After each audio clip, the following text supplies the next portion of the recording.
So Dalal street next week, Indian stock market next week. Hi friends, ఎలా ఉన్నారు? So Sunday వచ్చింది. So మనం కూడా చాలా గ్యాప్ తర్వాత వీడియో చేస్తున్నాము. అలాగే ఇవాళ ఛాంపియన్స్ ట్రోఫీ ఫైనల్ కూడా ఉంది. చూడండి ఫ్రెండ్స్, గ్యాప్ తర్వాత వీడియో చేస్తున్నాం కాబట్టి మన సబ్స్క్రైబర్స్, రెగ్యులర్ ఫాలోవర్స్ మస్ట్గా ఏంటంటే ఫస్ట్ వీడియోని లైక్ చేయండి, షేర్ చేయడం మర్చిపోవద్దు. దాని తర్వాత వీడియోని వాచ్ చేద్దాం.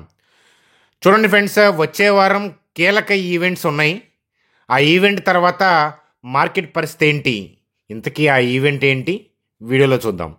అలాగే వచ్చే వారం ఇండియన్ స్టాక్ మార్కెట్ పులిహార అవుతుందా లేదా ఆ విషయాల గురించి చూద్దాం. సో చాలామంది స్టాక్ మార్కెట్ బాటమ్ అవుట్ అయ్యింది అని అనుకుంటున్నారు, కానీ ఏంటో వీడియోలో చూద్దాం. చూడండి friends, mid and small caps ఇలాంటి సమయాల్లో ఫోకస్ చేయాలి. ఎందుకనంటే ఈ కరెక్షన్లో బాగా కరెక్ట్ అయిన స్టాక్స్ ఏంటి అని అంటే లార్జ్ క్యాప్స్ కాదు, mid and small caps. So కారణాలు ఏంటి, వాటిని ఎలా ఫోకస్ చేయాలి, ఏమేమి ఫోకస్ చేస్తున్నాము, వాటిలో భాగంగా కొన్ని మిడ్ అండ్ స్మాల్ క్యాప్స్ని ఈ వీడియోలో డిస్కస్ చేద్దాం. జీ ఎంటర్టైన్మెంట్కి సంబంధించిన ఇష్యూ ఏంటి, దాని యొక్క పొజిషన్ ఏంటి, లేటెస్ట్ అప్డేట్ ఏంటో చూద్దాం.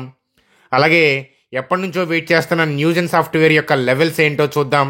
IndusInd బ్యాంక్ యొక్క కీ లెవెల్స్ ఏంటి, అలాగే ఇక్కడ మెన్షన్ చేసిన కొన్ని స్టాక్స్, వాటి గురించి డిస్కస్ చేస్తూ నిఫ్టీ, బ్యాంక్ నిఫ్టీ యొక్క కథాగమనంతో వీడియోని సింపుల్గానే ఎండ్ చేద్దాం. చూడండి ఫ్రెండ్స్, వీడియోలోకి వెళ్ళే ముందు సో మన ఛానల్ వీడియోని లైక్ చేయడం అనేది మన జన్మ హక్కు. యాజ్ యూజువల్గా వీడియోని లైక్ చేద్దాం. చూడండి ఫ్రెండ్స్, స్క్రీన్ మీద ఏంటంటే నిఫ్టీ యొక్క డే చార్ట్ చూస్తున్నాము. డే చార్ట్ అంటే ఏంటంటే ఒక్కొక్క క్యాండిల్, అంటే ఈచ్ క్యాండిల్ అనేది 1 డేని రిప్రజెంట్ చేస్తుంది. ఒక్కసారి మంత్లీ చార్ట్లోకి వెళ్దామా? చూడండి ఫ్రెండ్స్, మంత్లీ చార్ట్ అంటే నేను కీబోర్డ్లో ఎం ప్రెస్ చేస్తున్నాను. చూడండి ఫ్రెండ్స్, అంటే ఒక్కొక్క క్యాండిల్ వచ్చేసరికి ఏంటంటే 1 మంత్, 1 కంప్లీట్ ట్రేడింగ్ మంత్ని రిప్రజెంట్ చేస్తుంది. సో అయితే మంత్లీ చార్ట్లో ఏంటంటే చూస్తే 1, 2, 3, 4, 5 మంత్స్గా ఏంటంటే డౌన్ అవుతూ డౌన్ ట్రెండ్ని సూచిస్తూ ఉంది. సో మనం అందరం అబ్జర్వ్ చేస్తూ ఉన్నాం. సో ఓవరాల్గా మంత్లీ చార్ట్ యొక్క ట్రెండ్ లైన్ డ్రా చేస్తే ఏంటంటే డౌన్ ట్రెండ్ నడుస్తూ ఉంది. సో మంత్లీ చార్ట్ ప్రకారం నిఫ్టీ ఎక్కడ బాటమ్ అవుట్ అవ్వచ్చు అనుకుంటే ఎక్కడ సో మంత్లీ చార్ట్ ప్రకారం నిఫ్టీ ఎక్కడ బాటమ్ అవుట్ అవ్వచ్చు అని అంటే పాసిబిలిటీ ఏంటి అని అంటే ఎఫ్ఐఐస్ బయింగ్ ఆర్డర్స్ హెవీగా ఉన్న ఏరియా. సో అది మనం ఎప్పటి నుంచో డిస్కస్ చేసుకుంటున్నాం. సో ఇన్ఫ్యాక్ట్ ఆ ఫాల్ స్టార్ట్ అయిన దగ్గర నుంచి సో మనం ఈ పర్టికులర్ లెవెల్ గురించి అప్పుడప్పుడు మాట్లాడుకుంటూనే ఉన్నాం.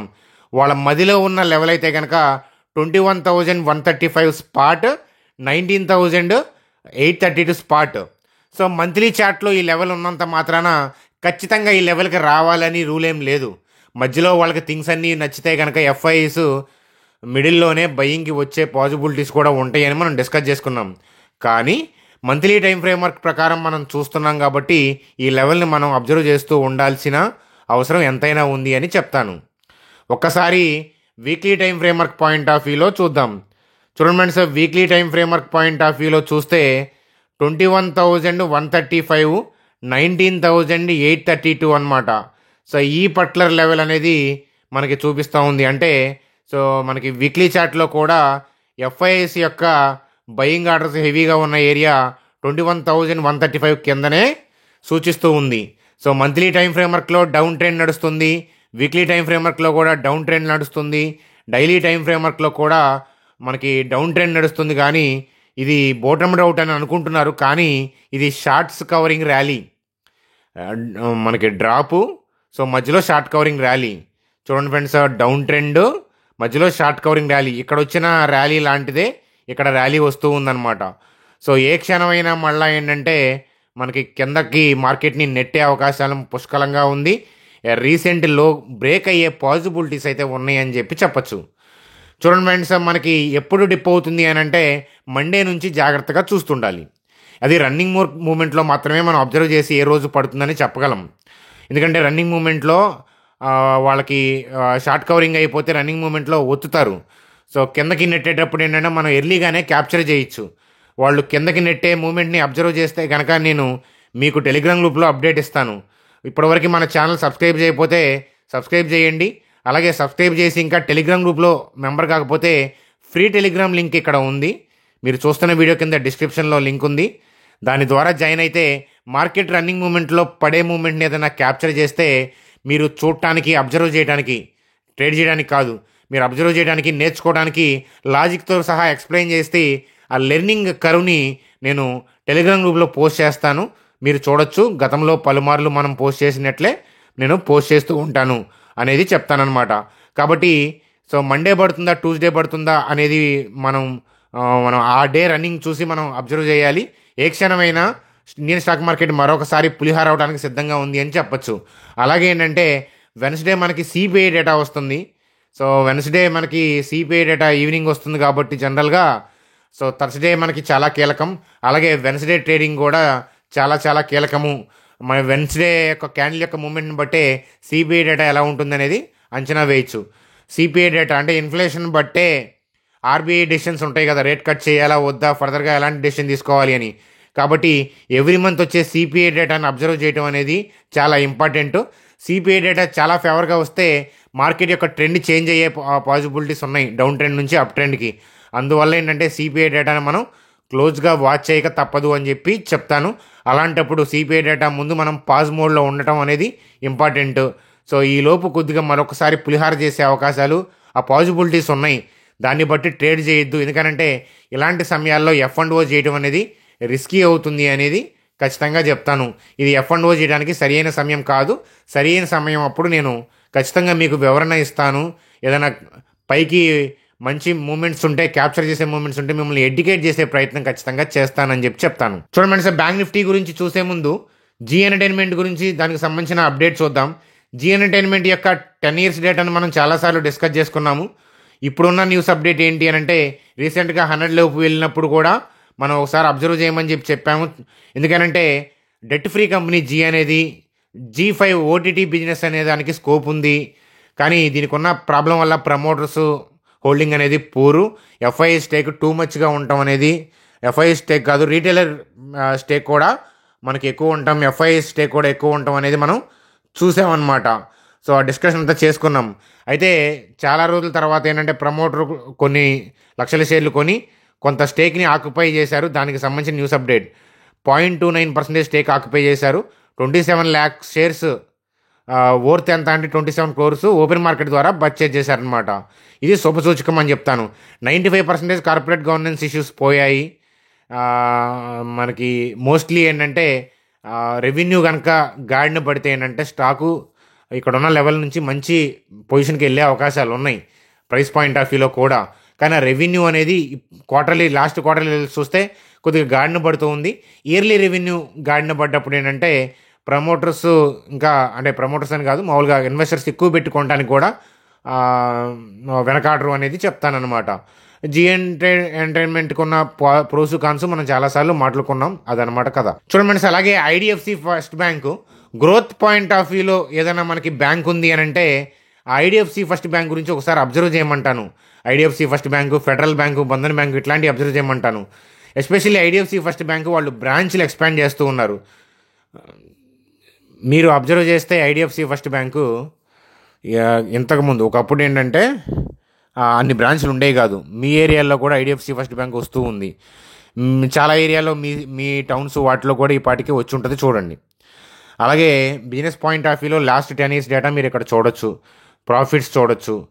అలాగే ఒకప్పుడు ఇష్యూస్ ఫేస్ చేసింది, కానీ దాని తర్వాత లోన్ బుక్ పాయింట్ ఆఫ్ వ్యూలో వీళ్ళు చేంజెస్ చేసిన తర్వాత మనం ఈ స్టాక్ వైపు ఫోకస్ పెంచాము. స్టాక్ PE 21గా నడుస్తుంది, PE రేషియో 0.76గా ఉంది. ఒకసారి అబ్జర్వ్ చేయండి. ఐడిఎఫ్సి ఫస్ట్ బ్యాంకు లెవెల్ అంటారా, అది కీ లెవెల్లోనే ఉంది ఆల్రెడీ. ఒకసారి అబ్జర్వ్ చేయండి. ఇన్వెస్ట్మెంట్ స్టడీ చేసుకునే వాళ్ళు ఒకసారి అబ్జర్వ్ చేయండి అంటాను. చూడండి, వీడియోలో చెప్పాయని నా వ్యక్తిగతమైన అభిప్రాయాలు నాలెడ్జ్ షేరింగ్ పాయింట్ ఆఫ్ వ్యూలో డిస్కస్ చేస్తాను.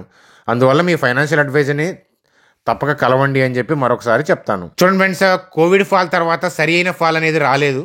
అంత ఫాల్ అయితే కనుక ఎప్పట్లో రాకపోవచ్చు, కానీ దాని తర్వాత రీజనబుల్ డిప్ అంటే 2022లో ఒకసారి అవకాశం వచ్చింది. 15% పైగా నిఫ్టీ కరెక్ట్ అయింది. ఆ టైంలో కోవిడ్ ఫాల్ మిస్ అయిన వాళ్ళు ఆ టైంని యూజ్ చేసుకొని ఉంటారు. ఆ రెండింటిని మిస్ చేసుకున్న వాళ్ళు, వాటిని క్లోజ్గా చూసిన వాళ్ళు ఈ ఫాల్ని ఇప్పుడు పడుతున్న ఫాల్ని యూజ్ చేసుకుంటూ ఉండుంటారు ఆల్రెడీ.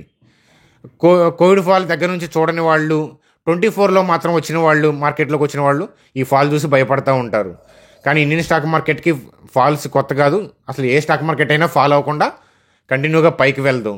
కొన్ని ఇయర్స్ బ్యాడ్ ఇయర్స్ ఉంటాయి, కానీ ఇన్వెస్టర్స్కి అవే గుడ్ ఇయర్స్. కానీ ఆ తర్వాత బాధపడుతూ ఉంటారు. కానీ గతం నుంచి నేర్చుకున్న వాళ్ళు మాత్రం ఈ ఫాల్స్ని మిస్ చేసుకోరనమాట. అది 24లో మాత్రమే స్టాక్ మార్కెట్లో రావటం, లేదా ఒక 3-4 మంత్స్ స్టాక్ మార్కెట్లోకి వచ్చిన వాళ్ళు, వాళ్ళకి అనుభవం రావాలంటే ఈ మార్కెట్ బాగా వచ్చి ఆల్ టైమ్ హైకి వెళ్ళినాక మళ్ళీ ఆల్ టైమ్ హైలో ఇన్వెస్ట్ చేసి మళ్ళీ వాళ్ళు మిస్టేక్ చేస్తారనమాట.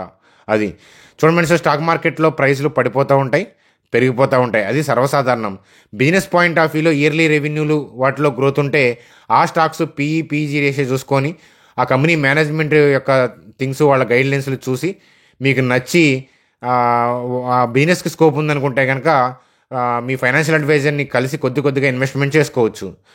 చూడండి ఫ్రెండ్స్, స్టాక్ మార్కెట్లో 10,000తో కూడా వచ్చి ఇన్వెస్ట్మెంట్ చేసుకోవచ్చు. ఈటీఎఫ్లు అట్లాంటివి చేసుకోవడానికి ఇది ఒక సరైన అవకాశంగా చెప్తాను.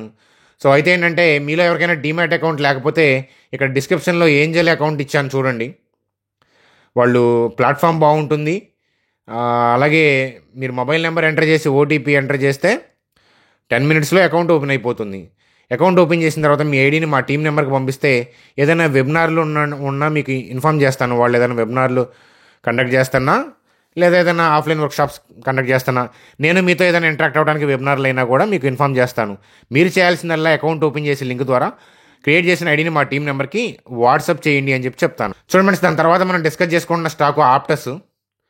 సో చూడండి friends, Aptus value housing finance చాలా ఉన్నాయి, కానీ వీళ్ళు చేసే బిజినెస్ స్టైల్ అనేది డిఫరెంట్గా ఉంటుంది.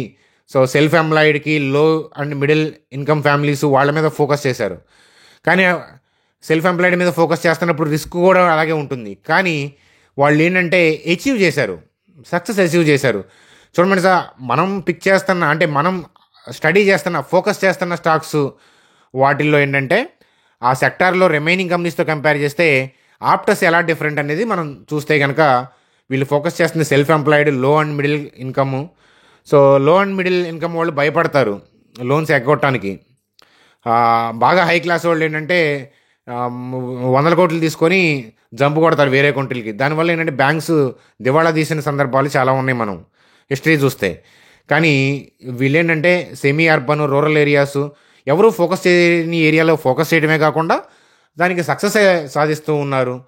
మిస్టేక్స్ నుంచి నేర్చుకుంటూ ఉన్నారు. ఒకసారి అబ్జర్వ్ చేయండి.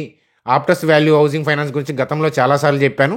మనకి 10 years డేటా అక్కడ కనిపిస్తూ ఉంది. ఒకసారి మీరు కూడా జాగ్రత్తగా విపులంగా చూడండి. Friends, bank Nifty point of వ్యూలో కూడా కొద్దిగా ర్యాలీ వచ్చి డిప్ అవుతుందా, ర్యాలీ రాకుండా డిప్ అవుతుందా అనేది రన్నింగ్లో చూడాలి. మండే నుంచి నేను టెలిగ్రామ్ గ్రూప్లో యాక్టివ్గా మీకు అప్డేట్ చేయడం అనేది జరుగుతుంది. కానీ మరొకసారి పడితే కనుక బ్యాంక్ నిఫ్టీ ఈ రీసెంట్ లోస్ని కట్ చేసే ప్రమాదం, అవకాశం ఉంది అని చెప్తాను. సో మనం అనుకున్నట్లు నిఫ్టీ కిందకి వెళ్తే బ్యాంక్ నిఫ్టీ అట్లీస్ట్ ఏంటంటే, అంటే హార్డ్లీ వెళ్తే 44,357. మినిమం ఏంటంటే ఇక్కడ దాకా అట్లీస్ట్ మినిమం ఏంటంటే ఒకవేళ డిప్ అయితే 46,084ని కట్ చేసే అవకాశాలు, పాసిబిలిటీస్ ఉన్నాయి. కానీ నెక్స్ట్ డిప్ అవుతుందా లేదా అనేది రన్నింగ్ మూమెంట్ చూసుకోవడం అనేది చాలా ఇంపార్టెంట్ అనేది చెప్తానమాట. F&Oని అవాయిడ్ చేయండి అని చెప్తాను. చూడండి ఫ్రెండ్స్, న్యూజెన్ సాఫ్ట్వేర్ వీళ్ళ బిజినెస్ మోడల్ గురించి మాట్లాడుకున్నాం. ఇక్కడ 10 years డేటా కనిపిస్తూ ఉంది. చాలాసార్లు మాట్లాడుకున్నాము. స్టడీ పాయింట్ ఆఫ్ వ్యూలో, ఫోకస్ చేసిన స్టాక్స్ పాయింట్ ఆఫ్ వ్యూలో ఇది బ్యాగర్ ఆల్రెడీ చాలాసార్లు ఏంటంటే బ్యాగర్ అయ్యింది స్టడీ చేసుకున్న పాయింట్ ఆఫ్ వ్యూలో. అయితే న్యూజెన్ 40 లోపు వస్తే ఒకసారి అబ్జర్వ్ చేయాలి క్లోజ్గా మనం అని చెప్తాను. వీళ్ళ బిజినెస్ మోడల్ ఏంటంటే సబ్స్క్రిప్షన్ బేస్డ్ బిజినెస్ మోడల్. అంటే ఏంటంటే పే చేసి మాత్రమే క్లయింట్ వీళ్ళ సర్వీస్ వాడుకోవాలి. అంటే వాళ్ళ ప్రొడక్ట్స్ ఉన్నాయి కదా, గార్ట్నర్ రివ్యూలో కూడా ఉంటాయి చూడండి వాళ్ళ ప్రొడక్ట్స్. అవన్నీ కూడా ఏంటంటే వాళ్ళు పే చేసుకొని, వాళ్ళు ఇప్పుడు క్యాస్ప్రెస్కి యాంటీవైరస్ ఉంది, మనం పే చేసుకొని ఆ కీ ఎంటర్ చేసుకోవాలి, అంతే కదా. అలా ఏంటంటే అందువల్ల ఏంటంటే రెసిషన్స్ టైంలో కూడా తట్టుకునే పాసిబిలిటీస్ ఉంటాయి ఇట్లాంటి కంపెనీలు. అది సో ఈ స్మాల్ క్యాప్ పాయింట్ ఆఫ్ వ్యూలో మనం డిస్కస్ చేసుకుంది 360, 180 పాయింట్ ఆఫ్ వ్యూలో. అంటే బోనస్ బిట్ వచ్చింది కాబట్టి 180 అని చెప్తున్నాను. మామూలుగా బోనస్ రాకముందు పాయింట్ ఆఫ్ వ్యూలో 360 నెంబరు. ఇప్పుడున్న ప్రైస్ ప్రకారం చూస్తే 180కి మనం డిస్కస్ చేసుకున్నట్లు అనమాట. అది సో టెంపరీ ఫాల్. కీలకమైన లెవెల్ అయితే 666, 517 దగ్గర ఉంది. ఈ లెవెల్కి రాకుండా కూడా జంప్ అయ్యే పాసిబిలిటీస్ ఉంది. కాబట్టి మధ్యలో అబ్జర్వ్ చేస్తూ మనం వీడియోస్లో డిస్కస్ చేస్తూ ఉంటానన్నమాట. ఎవరైతే మన ఛానల్ సబ్స్క్రైబర్స్ ఉంటారో మరొకసారి న్యూజన్ గురించి మళ్ళీ వస్తుందన్నమాట. నిఫ్టీని మూమెంట్ చూసుకుంటా, mid and small cap index moment చూసుకుంటా, మన ఈ వ్యక్తిగతంగా ఈ స్టాక్ యొక్క లెవెల్ చూసుకుంటూ మనం అబ్జర్వ్ చేస్తూ ఫోకస్ చేస్తూ ఉండాల్సిన సమయం అని చెప్తాను. చూడండి ఫ్రెండ్స్, ఇక్కడ వీడియోలో IndusInd బ్యాంక్ గురించి మెన్షన్ చేశాను. మనం చాలాసార్లు డిస్కస్ చేసాం, మరొకసారి కీ లెవెల్లో ఉంది. భవిష్యత్తు వీడియోస్లో మళ్ళీ డిస్కస్ చేద్దాము. అలాగే వీడియోలో ఇక్కడ మెన్షన్ చేయని స్టాక్స్ కూడా చాలా ఉన్నాయి, మిడ్ అండ్ స్మాల్ క్యాప్స్. వచ్చే వారం మనం డిస్కస్ చేసుకుందాము. అక్కడ బ్లర్లో వేసిన ఒక స్టాక్ కూడా, అది నేను వచ్చే వారం దాని యొక్క బిజినెస్ డేటా మొత్తం కూడా ఎక్స్ప్లెయిన్ చేసి చెప్తానన్నమాట. కాబట్టి సబ్స్క్రైబర్స్ ఎట్టి పరిస్థితుల్లో మిస్ అయ్యవద్దు. ఇప్పటిదాకా మీరు చూసారంటే వీడియో నచ్చి ఉంటుంది. లైక్ చేయడం మర్చిపోవద్దు. మీ అభిప్రాయాలు కామెంట్ సెక్షన్లో తెలియజేయండి. మీ ఫ్రెండ్స్కి, ఫ్యామిలీ మెంబర్స్కి షేర్ చేయండి. Bye friends, good day.